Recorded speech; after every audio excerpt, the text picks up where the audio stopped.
I'm Beth Kovetz for Arts in the City. The Bang Group, a theatrical rhythm-based dance company, is celebrating its 21st year in New York City. Based on the work of choreographer Dave Parker, the Bang Group promotes a vision of seemingly disparate dance forms united by a common purpose. What's that purpose? It seemed to me through my training in many different kinds of dance, in tap and ballet and postmodern dance, that there were tribes of dancers around each form. And there was no tribe within my imagination and my body. I wanted to bring them together on stage in my work. Tribes are kind of cultures, civilizations that grow up around each form, and they breed their own rules, their own ethics, and their own aesthetics. And sometimes they seem to each person practicing them inviolable. So in breaking down those tribal habits and judgments, I thought that these forms could mingle in a way where you can barely tell one from the other.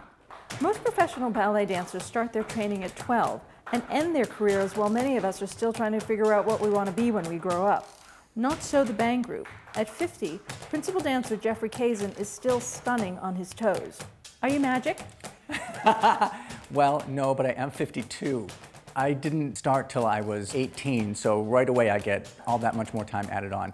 I've been very, very lucky that I've not been injured in any major way. And also, the work that we do is varied and keeps the pressure systemically throughout, so that I'm not just battering individual portions of my body at any time. It's sort of an overall wear and tear.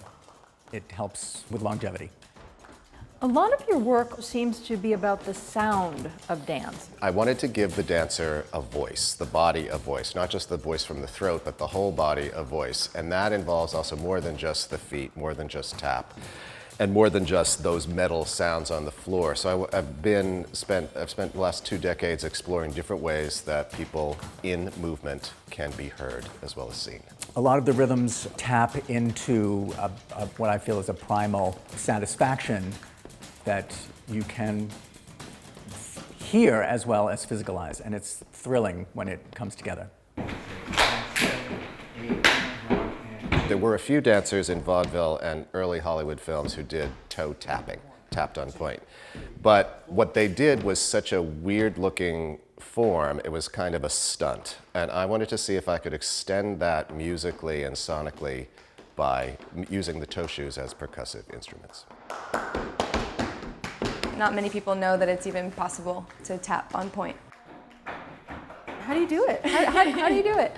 It's a lot of just practice. You have to kind of retrain where your weight is. I grew up doing ballet. I grew up going to a ballet boarding school in North Carolina and did many, many years of Nutcracker, many years of Sleeping Beauty, different ballets. But this is like a complete challenge to reconfigure your whole body, your whole weight change. Yeah. If you've never seen the Bang Group, one of the best places to start is in their yearly holiday show, Nutcracked. Nutcracked is my comic, subversive, neo-vaudeville version of the Nutcracker. It's been a phenomenon for us. Our 14th season is already booked for next year. My intention was to make the kind of Nutcracker that truly belonged to the world I came from in dance in New York, so that it's a Nutcracker that is experimental, that makes no assumptions about gender or no conventional assumptions about gender. It has its basis in rhythm. It also has equally flights of classical dance, fantasy, and irreverence, and it was something that I did because I love the traditional Nutcracker, but I couldn't find my way into it without making my own. How do you keep a company together in New York City for 21 years? Love. They love me. Notice the laughter. Why is that funny? No, it is true that I think that in a small dance company, no matter how prominent or respected or long-lived, still depends on just really the affiliation of the people that you work with every day, and that you do have to love them. You do have to see potential in them, and I think they have to see it in me, and that has meant for the Bang Group a really stable group of people. That love that we all have for each other and the respect that we have for each other transcends the stage and is felt by the audience, and it's what makes us special.